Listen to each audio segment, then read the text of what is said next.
Se aprender história já é gostoso, imagine sobre a história da música. Sabe como tudo começou? Então vem comigo e bora aprender junto.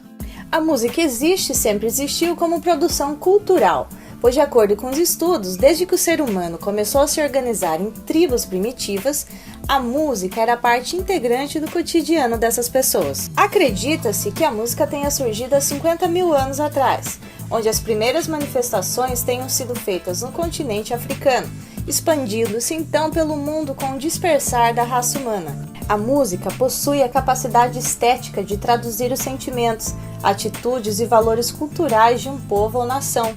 A música é uma linguagem local e global. Na pré-história, o ser humano já produzia uma forma de música qual era essencial, pois sua produção cultural era constituída de utensílios utilizados no dia a dia. Portanto, foi na arte que o ser humano viu um campo fértil para projetar seus desejos, medos e outras sensações que fugiam da razão. Diferentes fontes arqueológicas, como pinturas, gravuras e esculturas, apresentam imagens de músicos, instrumentos e dançarinos em ação. No entanto, não é conhecida a forma como esses instrumentos musicais eram produzidos. Das grandes civilizações do mundo antigo, foram encontrados vestígios da existência de instrumentos musicais em diferentes formas de documentos. Os sumérios, que tiveram o auge de sua cultura na bacia Mesopotâmia milhares de anos antes de Cristo, utilizavam em sua liturgia hinos e cantos salmodiados. Acredita-se então que foi uma grande influência às culturas da Babilônia judaica, que mais tarde se instalaram naquela região.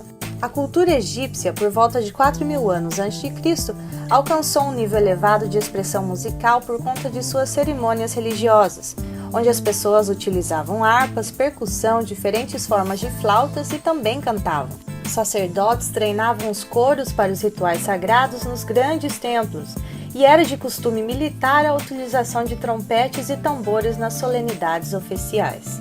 Na Ásia, 3.000 anos antes de Cristo, a música se desenvolvia com expressividade nas culturas chinesa e indiana. Os chineses acreditavam no poder mágico da música como um espelho fiel da ordem universal. A cítara era o instrumento mais utilizado pelos músicos chineses. Este era formado por um conjunto de flautas e percussão. A música chinesa utilizava apenas a escala pentatônica. Já na Índia, por volta de 800 anos a.C., a música era considerada extremamente vital. Músicas apresentavam tons e semitons e não utilizavam notas musicais, cujo sistema denominava-se raga.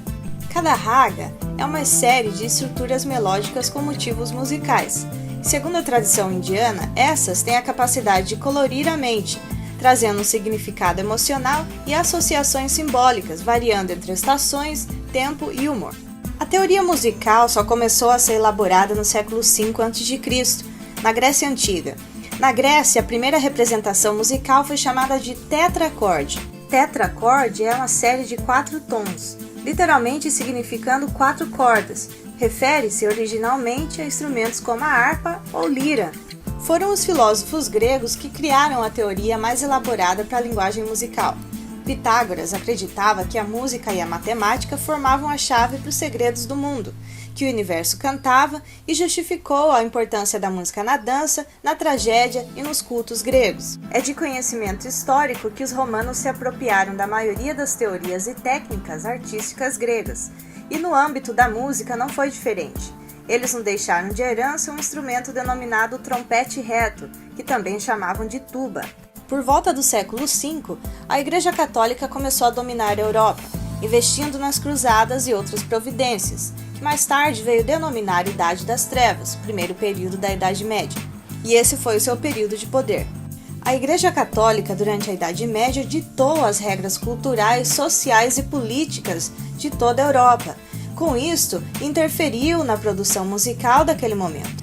Então surgiu a música monofônica, a música sacra ou profana.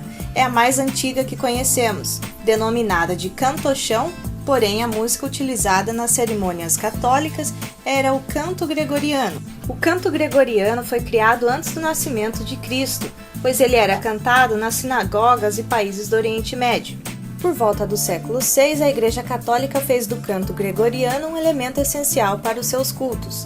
O nome é uma homenagem ao Papa Gregório I, que fez uma coleção de peças cantadas e as publicou em 2 livros, chamados Antiphonarium e Graduale Romano.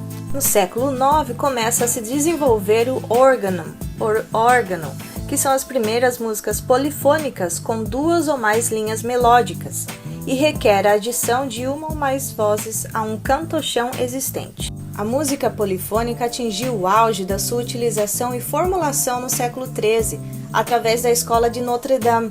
Reelaboraram novas partituras do organum, tendo chegado ao grande compositor Perrotin. Foi então no século XIV que os artistas decidiram compor uma música mais universal, com uma distância das práticas e liturgias da Igreja Católica.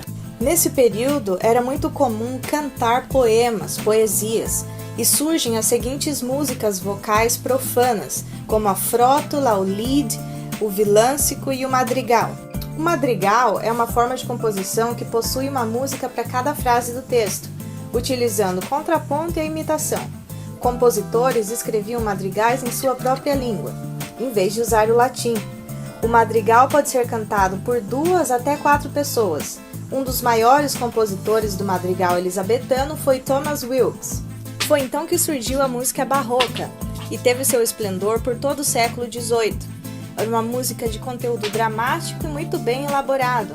Nesse período foi que surgiu a ópera musical. Então surgem na Europa os principais compositores de ópera, como na Itália Vivaldi, na Inglaterra Handel e na Alemanha Sebastian Bach. Já a música clássica é o estilo posterior ao barroco.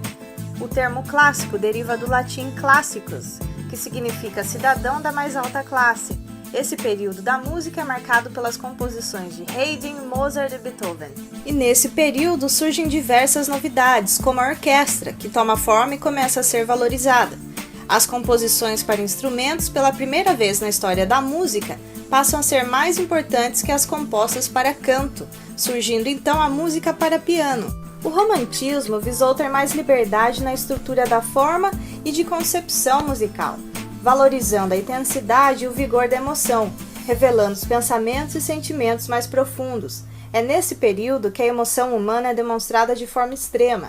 O romantismo também rendeu frutos na música, como o nacionalismo musical, estilo pelo qual os compositores buscavam expressar de diversas maneiras os sentimentos do seu povo, estudando a cultura popular de seu país e aproveitando música folclórica em suas composições. Então veio o período moderno, a partir de 1900, onde foi introduzido nas orquestras a música eletroacústica, os sintetizadores. Contudo, a essência da orquestra sinfônica continua a mesma. Esse período é dividido em várias subdivisões, como neoclássico, contemporâneo e vanguarda. Mas por hoje é só, pessoal. Espero que tenham gostado. Se você gostou, deixe o seu like, se inscreva e te vejo na próxima. Um grande abraço!